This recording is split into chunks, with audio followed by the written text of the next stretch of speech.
Hey, welcome back to JG3 Reviews. My name is James, and here we explore the world of fountain pens, ink, and paper. And today we're headed to India, where we find the Beena President. This is a large black pen. It is a piston-filling pen. It has about a number 6 nib that writes a really good medium line. And we're going to take a look at the rest of its features and the things that are good about this pen, things that might need improvement. And we will put pen to paper, because one thing we want to know about this president is, does it keep its promises? And that's as political as it's going to get. Let's spin that camera and dive on in. And when you get your Beena President pen, it comes in this simple presentation box with a little magnetic lip there, opens right up. There was in mine a coupon, but I didn't realize it until it was actually a little too late according to the date. I'm pretty bad about that, but at least it will take you to their website and all of that good stuff so that you can find out more about your pen and the other pens that they offer. Once inside that box, in a plastic sleeve, you find that Beena President. And it is a black resin pen with gold trim and flat top and bottom. So of course at the top you have a very simple black finial. It's all glossy black resin. You come down to that trim ring and this clip, which is really substantial. It is stamped steel, but look at the gigantic end of that clip you got there. It's a little stiff, good springiness, ought to work really well, slide over fabric or a pen loop very simply. Then you come down and there is a thick band here at the end of the cap that says Beena, that's laser engraved, and then no model number or anything like that, just Beena. Then you come on down, it tapers a little bit to the gold trim, and of course, because it is a piston filler, the piston filling knob. And in this case, you'll notice that when I turn that, the trim ring comes with the knob rather than staying with the barrel. It's designed that way, but that's kind of unusual and different from a lot of other pens. When you take the cap off, for those who need a count, it is 1.5, just over 1.5, we're going to call it. That cap does post and post securely, no issue there. No rattles, as you can see. And while I've been doing that, you've probably already noticed another feature.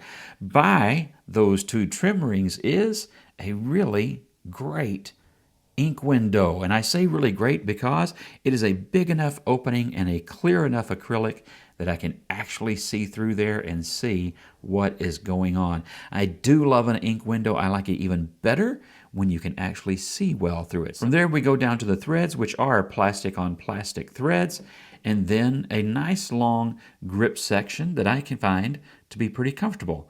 The threads aren't in the way, that drop down is way back there, and so I think ergonomically the pen is very comfortable. It's large enough for most hands. You certainly can write with this pen unposted and probably are going to prefer it unposted just because posted it is a sizable pen and there is a little bit, especially empty, of back weightedness. Then you come down to a chamfered trim ring that definitely will stop you going down too far on that grip section, and I think looks pretty good. And then we arrive at the nib, which as you can see is a gold tone nib with the Beena logo, a rather substantial marking for medium on this pen. And then on the back side you will find a typical plastic feed. One thing that I have noticed is this is the, let's see, 1, 2, 3, 4th Beena / V-sign pen that I've reviewed on the channel, and so far all of them have had really well ground nibs, and I expect this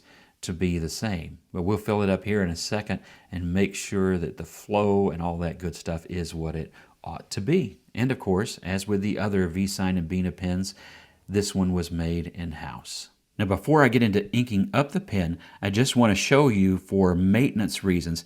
This does not require a special wrench as some pens do. This is like some other pens that I've reviewed where you simply keep unscrewing this and then you will pull that out and clean it. Makes it really simple to clean out that pen and service the pen and put some silicone grease in there and everything like you should. And some people will definitely find that to be a feature. All right, now just a reminder to ink up a piston filler pen. You turn this knob counterclockwise. You see how that piston went down into the ink window, and then when you tighten it back down, it draws the ink in. So we're going to lower that down into the ink. Press that piston down. I usually do that before I put it in the bottle, but not today apparently. and then draw that back up. You see the ink go up the window? I'm going to do that one more time. I do still see a good bit of air. That looks much better. That is such a good ink window. I can see that from here and see how well it is or isn't filling. That's really good. And as I said, really good ink window, so you can see there's still a little bit of air in there, but I think that's a really good fill. All right, we have the Beena looking nice and presidential here. And then I mentioned the Jinhao X159, but I don't actually have one at the desk at the moment. I do have, however, a Wingsung 630, which is an even closer comparison because it's also a piston filler pen in competition with the Beena President here, so really a better comparison.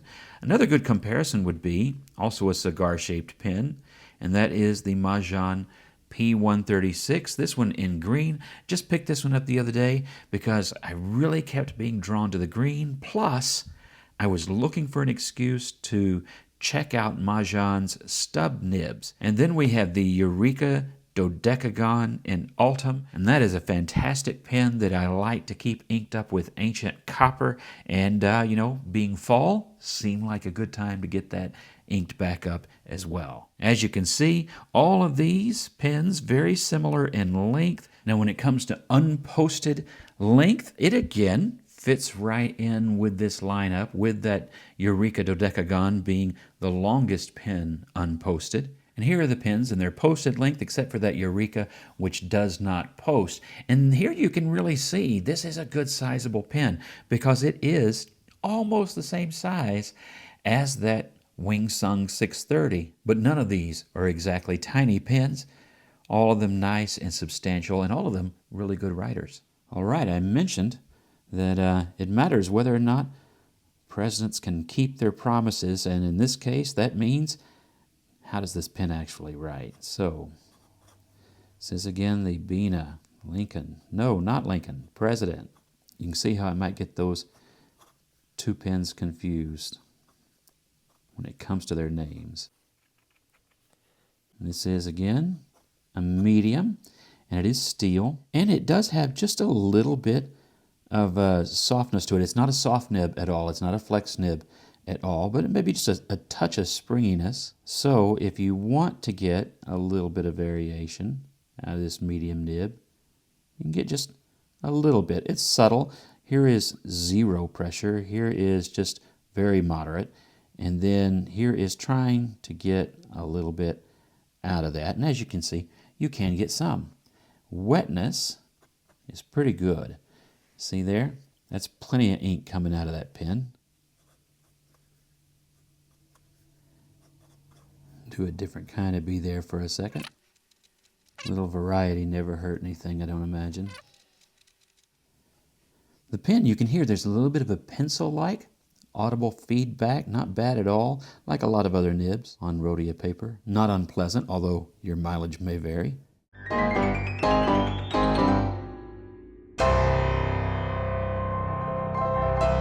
Let's get that out of our minds and go to our speed test and see whether or not it keeps up. It does seem to put down plenty of ink, but you can also find whether or not a nib has sweet spots and things like that, because I make accidental turns now and then while I'm making this test. But that's all right. That's probably a good part of doing this, is that if a nib has too much of a sweet spot, it'll be easy to turn.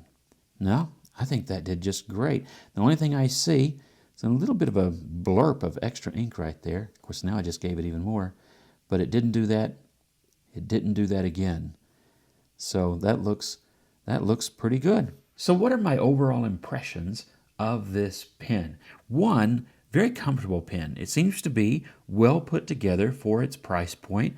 It is a fairly inexpensive pen. I think the look is good. The proportion of this part of that clip probably seems a bit exaggerated, but I don't think it actually is that bad in proportion to the pen overall.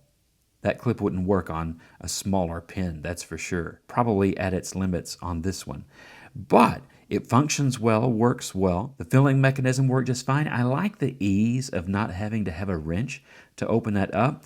Now, there can be downsides if you're having trouble with a piston that maybe you had the ink in there too long, got a little dried out, and you're having trouble unscrewing that. I don't know how sturdy those plastic bits are, and it is all plastic. A lot of people prefer on a piston filling pen to have a metal mechanism because it's just more durable. But again, this is a more affordable pen, and you do see plastic parts used more often in this particular price range. So that's fairly typical. But when you don't use a wrench and you don't have any metal parts, you can run a little bit of risk. Part of the key to avoiding that is not letting your pen stay too long, getting stuck or sticky or dried out or anything like that, and then you don't have to worry about that as much. Otherwise, I really like how simple disassembly is on this pen, and it does make cleaning easier and then therefore more likely to happen with some users. I really like that ink window. That's a small thing. You don't even have to have it, but I like an ink window, and I especially like a big usable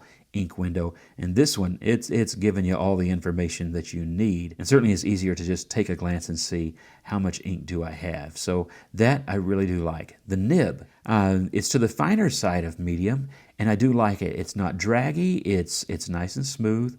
It does have an audible feedback. The physical feedback on it is very minimal, just a typical, similar to, say, a Yovo medium nib. Balance is good. It feels good in hand when you're writing, and you can just write. Because the best way for a pen to write, to me, is to write well enough that you can forget about the pen. Now, some pens don't let you do that because they're very visual, like this upcoming review here of the Beena President. This one, you will think about the pen while you're writing, but it's a different kind of distraction. This is the kind of distraction of just an interesting and hard not to notice material.